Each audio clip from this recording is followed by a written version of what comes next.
In this practice, a laser pointer with a power output of 1 milliwatt emits a red light with a wavelength of the 650 nanometers. How many photons does the laser pointers emit each second? So power of this laser pointers is given by the 1 milliwatt. So this means 1 times 10 to minus 3 joule per second. Joule per second is correspond to the watt. So we'd like to calculate the energy of a single photons. Energy of the single photon can be calculated.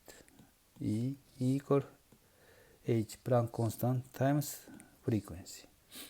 And the frequency, you can convert to the wavelength using the C equal lambda f.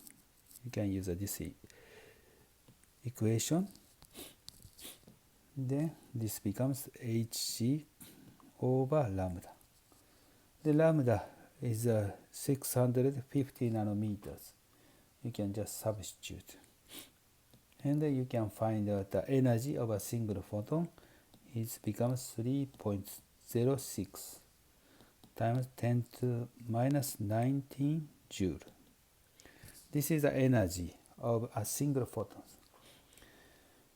Then we'd like to find out how many photons does a laser pointer emit each second. So P power is equal to the N times E. N is how many photons does a laser pointer emit each second. So N can be calculated.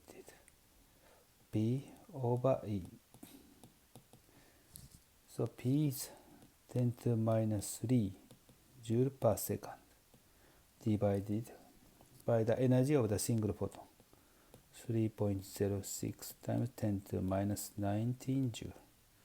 So joule is cancelled out. Then it becomes 3.27 times 10 to 15 particles per second. So this is the answer to this practice.